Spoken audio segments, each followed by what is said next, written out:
जी, तो जैसे कि हमें पता है कि सोडियम के पास टोटल 11 इलेक्ट्रॉन हैं। 11 इलेक्ट्रॉन का मतलब कि पहले शेल में 2 इलेक्ट्रॉन हैं, दूसरे शेल में 8 इलेक्ट्रॉन है और तीसरे शेल में 1 इलेक्ट्रॉन है। तो 11 जो है इलेक्ट्रॉन पूरे हो गए। वो एक तो निकाल चुका, उसकी एनर्जी 496 किलो जॉल पर मोल एनर्जी होगी।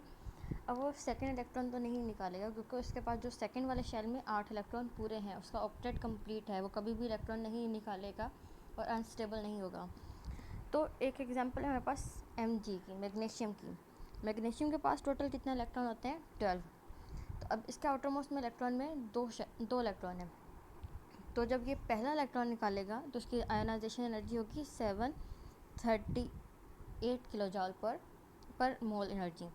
लेकिन क्योंकि उसके पास एक इलेक्ट्रॉन और है निकालने के लिए, तो Mg प्लस तो बन चुका है, मैग्नीशियम का प्लस केटाइन आयन तो बन चुका है। अब उस प्लस आयन में से एक और अगर इलेक्ट्रॉन निकाले, Mg+2 बना दें, तो उसकी एनर्जी जो है वो डबल से भी ज़्यादा हो जाएगी। और वो कितनी होगी?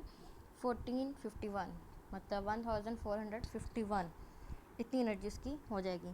तो यहाँ पर उन्होंने यही लिखा है कि एक इलेक्ट्रॉन को निकालने के लिए एनर्जी तो है वो तो चाहिए ही, और उसको अगर हम लोग उसी में से पॉजिटिव आयन में से हम लोग दूसरा इलेक्ट्रॉन निकालना चाह रहे हैं, तो वो ज़्यादा एनर्जी क्यों यूज़ हो रही है? क्योंकि देखो पहले 12 इलेक्ट्रॉन थे, उस पर पुल जो था वो नॉर्मल था, उसको हमने एक इलेक्ट्रॉन निकाल दिया, बाकी रह गए 11। तो जाहिर सी बात है नंबर ऑफ़ इलेक्ट्रॉन्स कम रह गए, न्यूक्लियर चार्ज तो उतना ही है, तो वो जो कम रह गए इलेक्ट्रॉन उसको ज़्यादा स्ट्रांगली पुल करेगा न्यूक्लियर चार्ज न्यूक्लियस अपनी तरफ। इसलिए वो जो एक इलेक्ट्रॉन रह गया आउटर मोस्ट में से, उसको निकालना, क्योंकि पॉजिटिव आयन बन चुका है पहले ही Mg+1, उस Mg+1 में से एक और इलेक्ट्रॉन निकालना ज़्यादा मुश्किल हो गया। इसलिए जो एनर्जी यूज़ हुई वो 1451 यूज़ हुई है।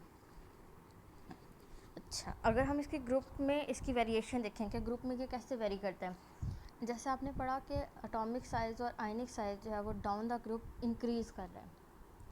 तो जाहिर सी बात, जैसे ही हम टॉप टू बॉटम जाते हैं तो साइज़ इंक्रीज़ कर रहा है, तो इलेक्ट्रॉन निकालना ईजी होता जाता है, क्योंकि साइज़ जो इंक्रीज़ कर रहा है, जितना बड़ा साइज़ होगा न्यूक्लियस का, उसके ऊपर आउटर मोस्ट पे जो फोर्स है उतनी कम होगी, और आउटर मोस्ट इलेक्ट्रॉन को निकालना उतना ईजी होगा, और जितना ईजी होगा उतनी ही लेस एनर्जी लगेगी।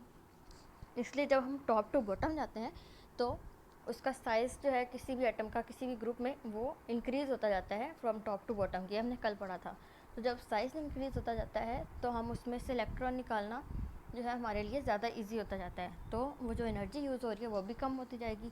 सो from top to bottom as the size और द एटॉमिक साइज़ और the ionic radius increases, so it is easier to remove outermost electron, so less energy is required and ionization energy is decreases from top to bottom. So ionic radius और जो simple atomic radius था वो increase कर रहा था from top to bottom, और जो ionisation energy है ये डिक्रीज़ कर रही है फ्रॉम टॉप टू बॉटम। इसके कंट्रेरी अगर हम लोग पीरियड की बात करें, तो पीरियड में क्या होता है, आयनिक रेडियस और एटॉमिक रेडियस जो है वो लेफ़्ट टू राइट डिक्रीज़ कर रहा होता है, ये हमने कल पढ़ लिया। डिक्रीज़ क्यों कर रहा होता है? क्योंकि उसके नंबर ऑफ़ इलेक्ट्रॉन सेम रहते हैं और जो न्यूक्लियर चार्ज है वो ज़्यादा बढ़ रहा होता है, इसलिए वो इलेक्ट्रॉन्स को ज़्यादा स्ट्रॉन्गली पुल करता है अपनी तरफ, इसलिए साइज़ जो है वो from left to right decrease करता जाता है।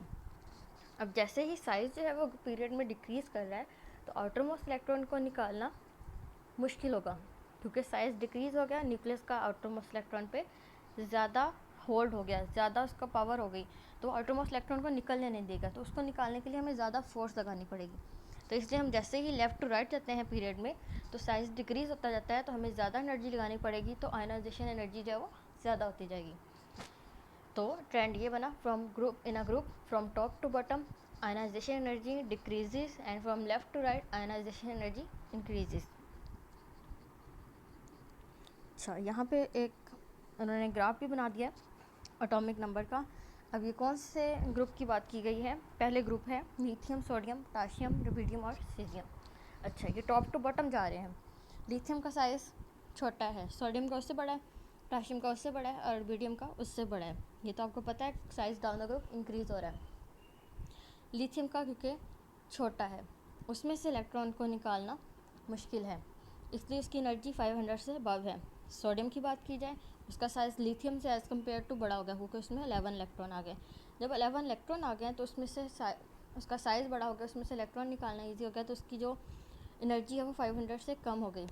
अब पोटाशियम की बात की जाए तो इसमें नंबर ऑफ़ इलेक्ट्रॉन और बढ़ गए, उसके जो न्यूक्लियस की आउटर मोस्ट पे अट्रैक्शन है वो और ज़्यादा कम हो गई तो हमें इलेक्ट्रॉन को निकालना इजी हो गया, एनर्जी कम यूज़ हुई तो आयनाइजेशन एनर्जी कम हो गई। इसी तरह जब हम टॉप टू बॉटम ग्रुप में जाते हैं तो ये जैसे देख रहे हो आप, जो ग्राफ है वो डाउन होता जा रहा है, नीचे की तरफ आ रहा है, तो एनर्जी जो है वो लेस होती जा रही है।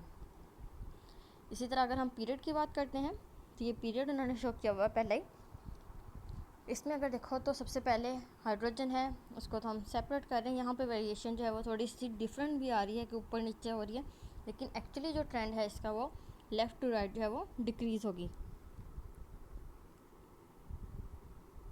ये डिफरेंट पीरियड्स बताए उन्होंने। तो ये लिथियम वाला पीरियड है, देखो तो lithium, boron, beryllium, carbon, nitrogen, oxygen आ गया, फ्लोरीन और नियोन आ गया। इसमें देखो तो जो ग्रुप आपका जा रहा है, ग्राफ जा रहा है, वो ऊपर की तरफ जा रहा है। तो ऊपर की तरफ जब जा रहा है तो वो इट मीन्स कि उसकी एनर्जी ज़्यादा हो रही है, क्योंकि साइज़ डिक्रीज़ हो रहा है, इलेक्ट्रॉन को निकालना मुश्किल होता जा रहा है, तो साइज़ जो है वो उसकी आयनाइजेशन एनर्जी ज़्यादा होती जा रही है। इसी तरह ये सोडियम की बात की जाए, दूसरा इन्होंने जो ग्राफ, एक ही ग्राफ है लेकिन उन्होंने थोड़ी कर्व डिफरेंट की है। दूसरा ग्राफ है वो थर्ड पीरियड का है, सोडियम, मैग्नीशियम है, एल्यूमिनियम है, सिलिकॉन है, फॉस्फोरस, सल्फ़र और उसके बाद क्लोरीन आ गया और आर्गन आ गया। तो ये दूसरा ग्राफ हो गया आपके पास थर्ड पीरियड का। जो हाइड्रोजन और हीलियम है वो पहला पीरियड है। आप पीरियडिक टेबल को देख लो, पहले पीरियड में दो ही एलिमेंट्स हैं, हाइड्रोजन और हीलियम, तो उसका ग्राफ सिंपल ऊपर की तरफ है क्योंकि वो हाइड्रोजन से हीलियम में इंक्रीज़ ही करेगा। दूसरा पीरियड जिसमें lithium, beryllium, boron, carbon, nitrogen, oxygen, fluorine और नियोन है, उसमें भी उन्होंने अपवर्ड डायरेक्शन दिखाई है कि जैसे जैसे हम लेफ़्ट टू राइट जाते जाते हैं वो तो आयनाइजेशन एनर्जी है वो इंक्रीज़ होती जा रही है। अब थर्ड पीरियड की बात की जाए, सोडियम, मैग्नीशियम की, aluminium, silicon, phosphorus, sulphur, chlorine और आर्गन, तो इसका ग्राफ भी देख लो, ये भी अपवर्ड डायरेक्शन में जा रहा है, ऊपर की तरफ जा रहा है, तो आयनाइजेशन एनर्जी ज़्यादा होती जा रही है क्योंकि left to right size decrease होता जा रहा है और आयनाइजेशन एनर्जी ज़्यादा होती जा रही है क्योंकि इलेक्ट्रॉन निकालना जो है वो मुश्किल हो जाएगा। तो एक ही टॉपिक रखो, इसको अच्छे से रीड करो, इसका ट्रेंड अच्छे से करो, इसका ग्राफ विद ग्राफ जो है वो इसका ट्रेंड आप लोग रीड करोगे और कल मैं आपसे पूछूंगी भी। आज का लेक्चर हम यहीं तक रखेंगे।